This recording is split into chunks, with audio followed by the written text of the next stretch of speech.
Halo Sobat Investor, jumpa lagi di channel Investor Jelata. Kali ini saya akan membahas salah satu emiten dari sektor financing services ya, yaitu CFIN ya, Clipan apa Clipan baca ini Finance ya, dengan kode ticker CFIN yang tahun lalu bagi dividennya luar biasa ya. Dividen yield itu bisa 30% ya, secara rupiah 100 rupiah, tapi pada saat itu harganya berapa ya? Ya intinya kalau nggak salah dividen yieldnya itu bisa sampai 30% lah ya. Nah, apakah tahun ini akan bagi dividen super jumbo lagi ya? Nah, nanti akan kita bahas lah ya. Kan nggak ada yang tahu, kita cuma bisa prediksi aja nih gitu ya. Nah, sebelum kita mulai saya ingin menginformasikan beberapa video yang mungkin berguna dan menarik ya untuk teman-teman ya. Salah satu saham yang saya bahas itu MPMX ya, yang akan bagi dividen dengan kumdep di awal Juni nih ya. Double digit nih, jadi lumayan juga nih ya. Jika teman-teman ingin nonton video tentang MPMX ini, nanti linknya saya taruh di pojok kanan atas. Sedangkan untuk video-video lainnya bisa teman-teman cari di kolom deskripsi. Kalau nggak ketemu di kolom deskripsi, bisa langsung ubek-ubek channel Investor Jelata. Oke, saham yang akan dibahas ini adalah CFIN ya, Clipan Finance Indonesia ya, di mana perusahaan ini berdiri di tahun 82. Waktu itu namanya masih Clipan Leasing Corporation. Lalu tahun 90 berubah namanya menjadi Clipan aja lah, Finance Indonesia, dan di tahun 90 berubah lagi namanya. Ini dalam setahun ganti 2 kali ya. Bulan Mei dan Agustus menjadi Clipan Finance Indonesia Tbk. Oh, ini karena IPO aja ya kayaknya ya, menjadi Tbk gitu ya. Oke, lalu emiten ini tahun 2018 ya mendapatkan penghargaan dari Infobank ya, perusahaan pembiayaan berpredikat sangat bagus selama 10 tahun berturut-turut. Di 2019 tercatat sebagai salah satu dari 13 perusahaan pembiayaan yang menduduki kelas aset 10 triliun ke atas versi Infobank ya. Lalu masuk dalam kategori 1 dari 2 perusahaan pembiayaan yang meraih rekor baru sebagai perusahaan pembiayaan berpredikat sangat bagus selama 15 tahun berturut-turut. Wah, keren juga nih, 15 tahun berturut-turut ya. Dan penghargaan-penghargaan lainnya bisa teman-teman baca lah di sini ya. Tinggal di pause aja videonya ya. Di tahun 2021 dia melaunching dan branding KPM Panin dan duit cair. Ini ada pinjaman multiguna ya, si duit cair ini ya. Ini di websitenya ya, duit cair dana tunai Clipan Finance ya. Solusi mudah untuk memenuhi kebutuhan dana Anda baik untuk keperluan produktif dan juga konsumtif ya. Hanya dengan menjaminkan BPKB kendaraan roda 4. Oh, pakai jaminan BPKB ya. Bukan yang pinjaman tanpa agunan ya. Pinjol ya kali itu ya. Oke. Ya, jadi Clipan Finance ini ya fokus ke pembiayaan mobil bekas ya. Lalu ada mobil baru dan juga alat berat ya, termasuk alat berat nih. Dan juga ada produk duit cair tadi ya. Salah satunya tadi apa tadi namanya? Duit cair namanya. Itu pembiayaan multiguna ya. Oke, lalu pemilik saham terbesar ya, mungkin teman-teman juga sebanyak tahu kalau Clipan Finance itu dikuasai oleh PT Bank Pan Indonesia ya, sebesar 51,49%. Lalu ada perusahaan asing juga di sini ya, BBH Luxembourg Fidelity, panjang banget ini namanya nih ya, sebesar 8,23%, dan sisanya dimiliki oleh masyarakat umum ya. Oke, sebelum kita lanjut, saya ingin mengajak teman-teman yang mungkin saja baru mampir di channel ini untuk klik subscribe-nya dan jangan lupa untuk klik loncengnya ya. Dan jika dirasakan video-video di channel ini bermanfaat ya untuk teman-teman ya, saya juga ingin minta tolong untuk like, comment, and share-nya ya. Oke, sebelumnya kita flashback dulu ya ke 2023 ya. Sebenarnya videonya udah saya buat ya di tahun lalu nih. Kenapa di tahun 2023 kan waktu itu profit dari CFIN ini naik sangat luar biasa ya, 162% naiknya ya dibandingkan tahun 2022 nih. Jadi di tahun 2023 profitnya 815 miliar ya, sedangkan di 2022 tuh hanya 310 miliar saja ya. Nah, kenapa bisa begitu? Waktu itu saya bahas saya di sini karena bisa dilihat ya ada pendapatan lainnya ya, 996 miliar, padahal di tahun 2022 pendapatan lainnya itu hanya 434 miliar ya. Kalau penjualan aset sih ya nggak terlalu signifikan ya, karena ini hanya 689 miliar nih. Oke, 689 juta doang ya. Di tahun 2022 nggak ada. Jadi paling besar itu pengaruhnya adalah si pendapatan lainnya itu ya. Nah, pendapatan lainnya itu apa aja sih Bang isinya? Nah, ini isinya ini nih ya. Yang paling mencolok adalah ini ya, penerimaan kembali piutang yang dihapus buku ya sebesar 614 miliar ya, padahal di tahun 2022 tuh hanya 94 miliar. Nah, penerimaan kembali piutang yang dihapus buku inilah yang meningkatkan profit dari CFIN ya. Jadi ini penerimaan kembali piutang dihapus buku itu maksudnya ada utang orang kredit macet ya yang udah dihapusin gitu ya. Tapi ternyata dia beretikat baik untuk bayar utangnya gitu ya. Jadi kayak dapat rezeki nomplok nih ya, udah dianggap hilang ya, tapi balik lagi ya pada akhirnya gitu ya. Nah, itulah kenapa di 2023 profitnya naik gila-gilaan ya, dan juga berimbas ke dividennya ternyata jadi besar banget gitu ya. Nah, apakah itu saling berkorelasi ya saya nggak tahu ya, karena bukan ada di jajaran pemimpin CFIN gitu ya. Oke, itu ya histori kinerja keuangan CFIN di tahun 2023 ya, sekedar flashback aja biar teman-teman ingat ya, atau mungkin teman-teman belum pernah dengar gitu ya, baru kali ini dengar tentang penjelasan CFIN ya di channel ini ya. Nah, kalau begitu teman-teman harus subscribe ya, karena kan dapat pengetahuan baru gitu ya. Oke. Nah, ini 2023 tadi sudah saya jelasin ya, di mana profit itu naik besar ya, 162% dibandingkan tahun 2022. Nah, di 2023 ini masih bagus kinerja ya, pendapatan naik 19,8% ya, tapi profitnya turun nih ya, 63% ya. Nah, kalau kita lihat di sini ya, profitnya turun itu ya karena walaupun pendapatan naik ya, berarti itu bebannya dia naik juga tuh ya, beban-beban ya. Ya, bebannya naik ya. Dan kali ini tidak ada pendapatan lain yang melonjak ya. Ini mirip nih ya. 121 miliar ya, sama seperti kuartal 1 2023 ya. Jadi ini tidak ada pendapatan dari piutang tadi ya, piutang yang kredit macet yang luar biasa nggak ada ya. Nah, itu yang membuat laba bersihnya tuh turun tuh ya. Bisa lihat sini ya. Jadi dia ada operating expense yang naik besar nih ya. Dimana di tahun ini 248 miliar ya, padahal di tahun mana nih? Tahun lalu nih ya, kuartal 1 2023 tuh hanya 195 miliar.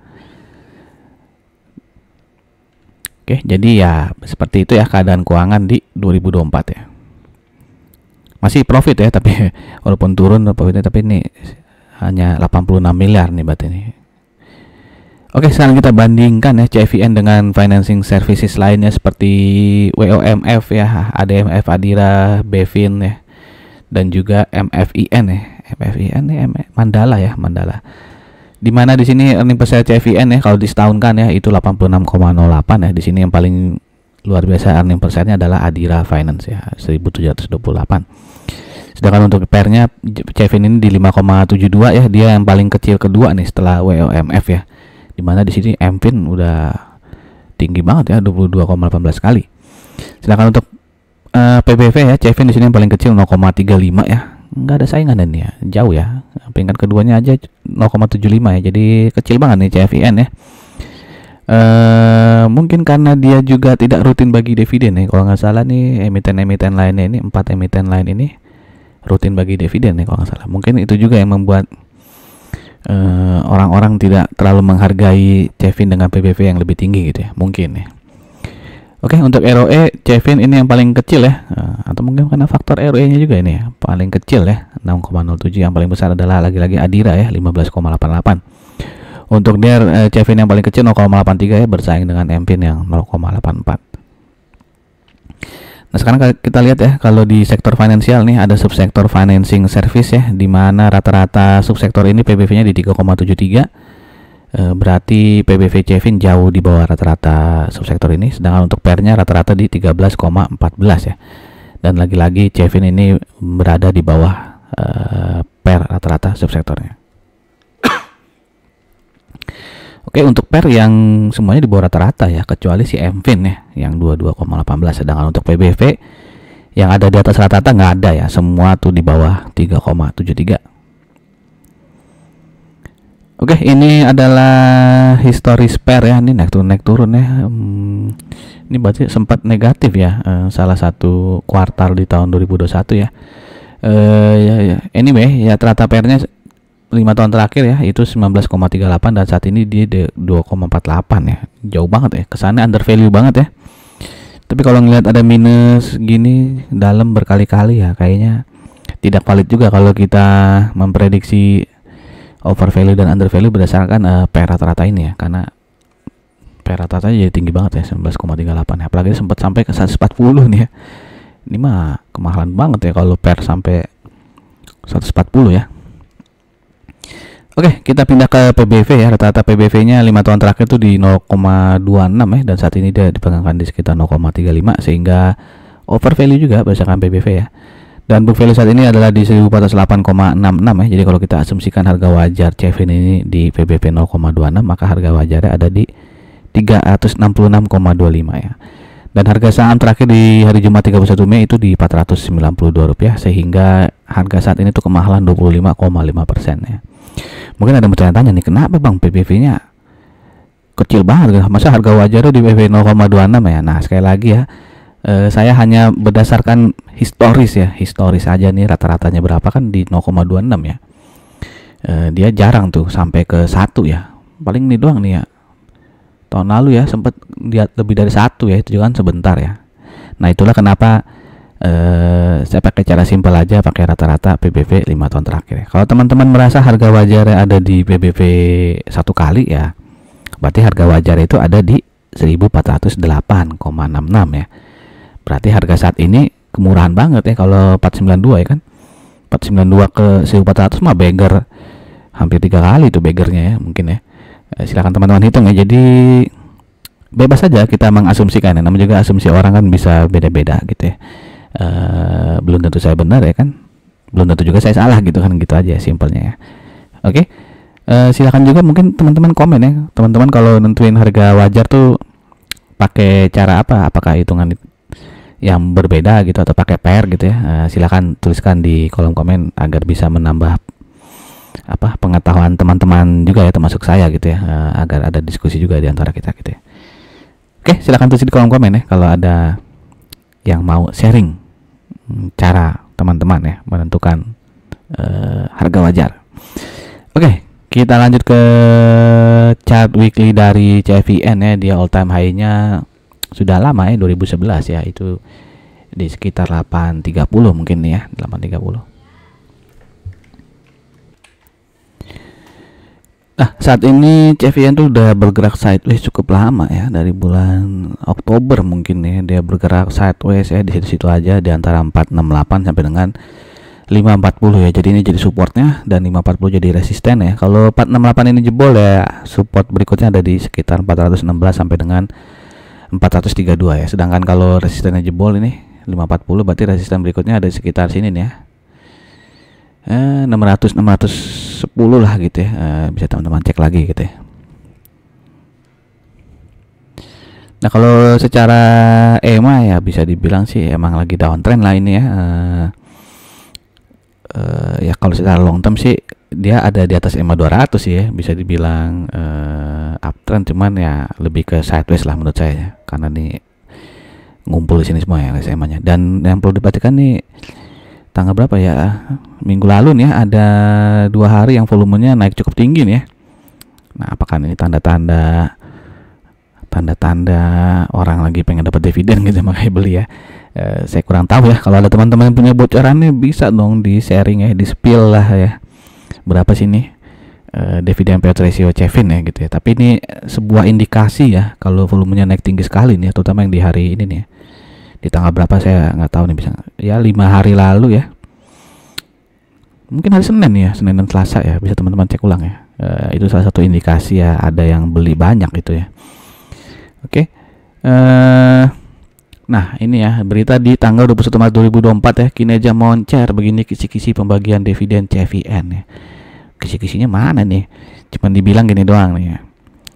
Direktur Utama CFIN ya, Bapak Haryanto Cito Harjujo menyampaikan direksi dan manajemen CFIN akan tetap mengusulkan rencana pembagian dividen pada tahun ini. Oh, jadi bakal ada dividen. Namun keputusan tetap berada di pemegang saham ya. Untuk besarannya kami harapkan yang terbaik untuk pemangku kepentingan ya. Jadi intinya ya tetap ngusulin ada bagi dividen lah, nggak nol gitu ya. Karena kan CFIN ini nggak rutin bagi dividen ya, seperti ya ini kan tadi udah teman-teman tahu ya, pemegangnya kan saham Bank Pan ya, Panin Group lah gitu ya. Itu kan jarang bagi dividen ya. Ya mungkin rutin bagi dividen tuh si PANS doang ya, PANS ya, Panin Sekuritas ya. Yang lainnya kan jarang tuh ya. Apa aja sih, PNBN, PNBS ya kan, jarang bagi dividen ya. Termasuk si CFIN ini ya. Bisa dilihat sini ya. Dia bagi dividen tahun 2022, tapi terakhir bagi dividen tuh nih ya, dari 2021 sampai tarik ke belakang 2016 dia nggak pernah bagi dividen ya. Kalau nggak salah ini 10 tahun lalu ya terakhir bagi dividen ya. Jadi mungkin di tahun 2013 dia bagi dividen tuh ya. Baru di tahun 2023 dia bagi dividen lagi ya, membagikan laba tahun 2022-nya ya, yang super jumbo itu gitu ya. Jadi kita juga tuh aneh CFIN bagi dividen apa enggak nih tahun ini gitu ya, kan bertanya-tanya ya. Tapi tadi oleh si Bapak Haryanto kan udah dibilang akan mengusulkan pembagian dividen gitu ya. Kita tunggu aja ya. Nah, besarannya berapa ya nggak dikasih bocoran tuh sama dia ya. Jadi kita prediksi aja ya. Di sini earning per share CFIN kan di tahun 2023 tuh sebesar 204,54 ya. Nah, kalau kita asumsikan dividen payout ratio-nya ya lebih kecil dari tahun lalu ya. Tahun lalu kan 128, kita asumsikan 100% aja nih. Berarti kan semua earning ini dibagikan sebagai dividen, maka dividennya adalah Rp204,54 ya. Kalau kita bagi dengan harga penutupan dia kemarin hari Jumat ya, 31 Mei di 492, maka potensi dividen yieldnya adalah 41,57%. Wow ya, dividen yield 41,57% sih luar biasa ya. Nah, kalau kita kurangin lah dividen payout 50% aja lah Pak gitu ya. Itu berarti 102,27 ya dividen yieldnya, berarti ya dibagi 2 ya, 41% bagi 2 ya 20,8% gitu ya. Nah, kalau kita lebih pesimis lagi lah, 30% aja nih gitu ya. Nah, itu juga masih lebih besar tuh ya, Rp61,36. Kalau kita bagi harga saham dia tadi di berapa tadi? Aduh lupa lagi. Ya itulah tadi ya 400 berapa ya. Itu maka potensi dividen yieldnya adalah 12,47 ya persen ya. Itu pun masih sangat besar ya. Double digit dividen yield itu masih sangat besar ya. Apalagi di tahun ini jarang ya, nggak banyak emiten yang membagikan dividen dengan dividen yield double digit ya, alias di atas 10% itu jarang ya. Nah, bagaimana menurut teman-teman? Teman-teman kira-kira versi yang mana? Dividen payout ratio 30%, 50% atau 100%, atau malah yakin akan sama seperti tahun lalu ya 128% gitu ya. Silahkan juga tuliskan pendapat teman-teman di kolom komen ya. Nah, bagaimana dengan tahun 2025 gitu ya? Siapa tahu kan teman-teman ada yang beli CFIN mau long term gitu ya, karena tergiur dengan dividen yang besar gitu ya. Apalagi kalau tahun ini besar juga kan, orang akan berpikiran wah 2025 besar juga pasti ini gitu ya. Nah, saya cuma mau ngingetin ya, karena tadi ada faktor di 2023 kan, laba 2023 ini ya akan dibagikan di tahun 2024 ya. Itu kan kenapa earning per share bisa besar Rp204,54 itu kan karena tadi ya ada piutang yang kredit macet pada akhirnya dibayar kayak. Jadi kayak dapat rezeki nomplok gitu ya. Nah, kalau itu nggak ada gitu ya, seperti tahun 2022 itu kan nggak ada kayak gitu-gituan ya yang terlalu mencolok ya pendapatannya. Itu bisa dilihat ya, earning per share itu hanya Rp77,98 gitu ya. Nah, kalau kita berasumsikan di 2024 juga tidak ada lonjakan-lonjakan pendapatan ya, karena ada kredit macet yang terbayarkan ya, itu kan earning per share di kuartal 1 itu 21,61 ya. Jadi kalau kita anggap performanya bakal sama terus lah gitu ya, kita kali 4 berarti kan setahun itu hanya 86,43 gitu ya.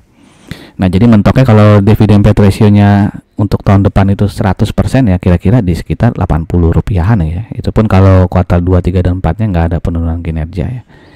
Jadi jangan terlalu berharap earning per share CFIN akan selalu sekitar Rp200 gitu ya. Itu kan ada kejadian khusus aja ya, sehingga earning per share bisa 204. Semoga bisa ditangkap ya maksud penjelasan saya ini ya. Semoga nggak bikin bingung ya. Kalau ada yang bingung sih bisa tulis di kolom komennya. Oke, nah dia akan RPS di tanggal 26 Juni ya. Jadi masih agak lama nih ya. 26 Juni masih ada sekitar 2-3 mingguan lagi untuk teman-teman berpikir ya, apakah akan masuk ke CFIN atau enggak gitu ya. Baik pun yang saat ini megang CFIN bisa berpikir juga apakah saya akan tetap hold atau mendingan saya jual aja nih kalau ada kenaikan harga ya. Silakan teman-teman pikirkan ya, dan dicatat tanggal ya kalau teman-teman berminat dengan CFIN ya. Akan RPS 26 Juni ya, di tanggal itulah akan dibahas ya. Penggunaan laba 2023 akan dibagikan berapa sebagai dividen. Oke, demikian saja informasi dari saya. Semoga berguna untuk teman-teman. Jika dirasakan video-video di channel ini bermanfaat, saya sekali lagi minta tolong untuk like, comment, and share-nya. Terima kasih. Sampai jumpa. Salam jelata.